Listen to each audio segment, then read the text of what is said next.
बहुत समय पहले की बात है। किसी गांव में एक किसान रहता था। वह रोज सुबह में उठकर दूर झरनों से स्वच्छ पानी लेने जाया करता था। इस काम के लिए वह अपने साथ 2 बड़े घड़े ले जाता था, जिन्हें वह डंडे में बांधकर अपने कंधे पर दोनों ओर लटका लेता था। और उनमें से एक घड़ा कहीं से फूटा हुआ था और दूसरा एकदम सही था।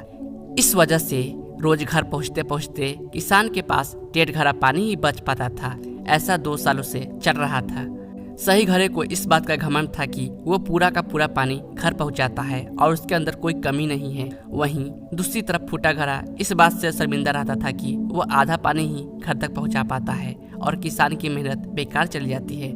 फूटा घड़ा यह सब सोचकर बहुत परेशान रहने लगा और एक दिन उससे रहा नहीं गया। उसने किसान से कहा, मैं खुद पर शर्मिंदा हूँ और आपसे क्षमा मांगना चाहता हूँ। क्यों? किसान ने पूछा। तुम किस बात से शर्मिंदा हो? शायद आप नहीं जानते, पर मैं एक जगह से फूटा हुआ हूँ और पिछले 2 सालों से मुझे जितना पानी घर पहुँचाना चाहिए था बस उसका आधा ही पहुँचा पाया हूँ। मेरे अंदर ये बहुत बड़ी कमी है और इस वजह से आपकी मेहनत बर्बाद होती रही है। फूटे घड़े ने दुखी होते हुए कहा। किसान को घड़े की बात सुनकर थोड़ा दुख हुआ और बोला, कोई बात नहीं, मैं चाहता हूँ कि आज लौटते वक्त तुम रास्ते में पड़ने वाले सुंदर फूलों को देखो।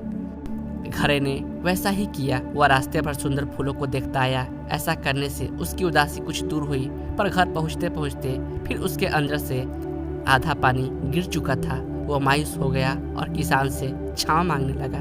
किसान बोला, शायद तुमने ध्यान नहीं दिया, पूरे रास्ते में जितने भी फूल थे वो बस तुम्हारी तरफ ही थे। सही घड़े की तरफ एक भी फूल नहीं था। ऐसा इसलिए क्योंकि मैं हमेशा से तुम्हारे अंदर की कमी को जानता था और मैंने उसका लाभ उठाया। मैंने तुम्हारे तरफ वाले रास्ते पर रंग बिरंगे फूलों के बीज बो दिए थे। तुम रोज थोड़ा थोड़ा करके उन्हें सींचते रहे और पूरे रास्ते को इतना खूबसूरत बना दिया। आज तुम्हारी वजह से मैं इन फूलों को भगवान को अर्पित कर पाता हूँ और अपना घर सुंदर बना पाता हूँ। तुम ही सोचो, अगर तुम जैसे हो वैसे नहीं होते तो भला क्या मैं ये सब कुछ कर पाता? दोस्तों, हम सभी के अंदर कोई ना कोई कमी होती है, पर इन कमियों को रोना न रोककर हमें अच्छाइयों पर ध्यान देना चाहिए। उस किसान की तरह हमें भी हर किसी को वो जैसा है वैसा ही स्वीकारना चाहिए और उसकी अच्छाई की तरफ ध्यान देना चाहिए। और जब हम ऐसा करेंगे तब फूटा घड़ा भी अच्छे घड़े से मूल्यवान हो जाएगा। दोस्तों, कैसी लगी ये कहानी हमें कमेंट करके जरूर बताएं। धन्यवाद।